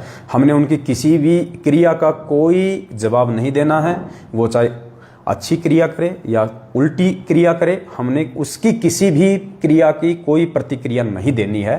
क्योंकि ज्ञान आधार से, उसके विचारों से, उसके शब्दों से हमने नाप लेना चाहिए, हमने जान लेना चाहिए कि ये व्यक्ति काल प्रेरित है या फिर ये व्यक्ति सतगुरु प्रेरित है। ये व्यक्ति मनमुखी रूप से बोल रहा है या इसके पास में इस बात के पीछे कोई आधार है, कोई प्रमाण है। इसलिए हमने ऐसे व्यक्तियों की बातों पे कोई ध्यान नहीं देना है। हम परमेश्वर प्राप्ति के लिए साथ संगत से जुड़े हैं और हमें विश्वास हो चुका है कि साथ संगत में परमात्मा है, और परमेश्वर ने अपनी जिस आत्मा को साथ संगत के लिए निमित्त बनाया है वो परमेश्वर की विशेष कृपा पात्र आत्मा है। परमात्मा उस आत्मा के माध्यम से हमारे को आगे बढ़ाएगा, क्योंकि 600 साल पहले परमात्मा ने धर्मदास जी को कह दिया था कि धर्मदास, यदि एक आत्मा भी इस मेरे उलझे हुए ज्ञान को, मेरे इस ज्ञान को समझ जाएगी, एक आत्मा भी, उलझा हुआ तो ये पहले था, परमात्मा ने इसको आज आके इसको सुलझा दिया है, क्योंकि धर्मदास जी के लिए नहीं कहा परमात्मा ने कि एक आत्मा भी इस ज्ञान को समझ जाएगी तो लाखों को सुलझा देगी। धर्मदास जी तो ज्ञान को समझ ही नहीं सकता था, क्योंकि परमात्मा ने तो मूल ज्ञान को छुपा के रखना था। परमात्मा आज के लिए कह रहे हैं, वर्तमान पिछली पीढ़ी के लिए, कि धर्मदास, यदि एक आत्मा भी मेरे इस ज्ञान को सही से समझ जाएगी तो लाखों को सुलझा देगी। पुण्यात्माओं, वो एक आत्मा, ये आपका छोटा सा नीच अदना सा सतगुरु रामपाल जी भगवान के चरणों का ये पालतू कुत्ता, 2 कोड़ी का जीव, ये पवनदास है, जिसके लिए 650 साल पहले कबीर साहब ने धर्मदास जी को संकेत किया था। आज इस एक आत्मा को 7 साल से खड़ा करके परमात्मा सात संगतियों से अपनी पहचान करवा रहे हैं, और लाखों आत्माओं को परमात्मा कालजाल से बाहर निकाल के सुलझा रहे हैं और निरंतर अध्यात्म की ओर हमें आगे बढ़ा रहे हैं। तो दास की इतनी सी विनती है पुण्यात्माओं, मेरा कुछ नहीं बिगड़ेगा, परमात्मा का भी कुछ नहीं बिगड़ेगा, हम अपना बिगाड़ लेंगे। यदि मनमुखी रूप से यदि हम किसी की बातों में आके और किसी के प्रति व्यर्थ में राग द्वेष ईर्ष्या यदि हमने पाड़ी, तो बस इतना सा दास का विचार है। बाकी साथ संगतियों से जुड़े रहिए, परमात्मा हमारे साथ में है, बाल विवाह का नहीं होने देगा, निरंतर हमें अध्यात्म में आगे बढ़ाएंगे। ये कलयुग की पिछली पीढ़ी है, काल भी पूरा जोर लगाएगा, हर प्रकार से एडी से चोटी तक का काल जोर लगाएगा। इस समय अपने बीच में से भक्तों को खड़ा करके जोर लगाएगा, अपने आसपास के भक्तों को खड़ा करके जोर लगाएगा, तरह तरह की मन में उल्टी सीधी बातें करके शंका पैदा करने का कुप्रयास करेगा। अब ये शंका उन्हीं आत्माओं को होगी, काल की जाल में वही आत्मा फंसेंगी जो मंद बुद्धि होंगी, जिनको ज्ञान आधार नहीं होगा, जो सात संगतियों को अटेंड नहीं करते, ध्यान से विचार नहीं करते, उन्हीं आत्माओं को काल हड़पेगा। क्योंकि 2022 है, छटनी का समय है, छटनी तो होके रहेगी। परमात्मा को चाहिए केवल मक्खन क्रीम, परमात्मा को छाछ नहीं चाहिए, परमात्मा को गंदगी नहीं चाहिए, परमात्मा को चाहिए क्रीम, रतन, घी। उसके लिए तो पुण्यात्माओं छालना लगा हुआ है, आत्माएं छनती चली जाएंगी, मथनी लगी हुई है, परमात्मा मथ रहा है और ऊपर क्रीम आती जा रही है, जो गंदगी है वो नीचे निकलती जाएगी। कौन सा रतन है, कौन सी वो क्रीम है, इसकी पहचान अब हमने स्वयं ज्ञान को आधार बना के करनी पड़ेगी। सभी भाई बहन लाइव जुड़े, इसके लिए आप सभी का धन्यवाद। और आज के लाइव के लिए आदि अनादि परमेश्वर सनातनी प्रभु सतगुरु रामपाल जी भगवान का हम कोटि कोटि दंडवत धन्यवाद करते हैं। सत साहे बंदी छोड़ सतगुरु रामपाल जी भगवान की जय हो।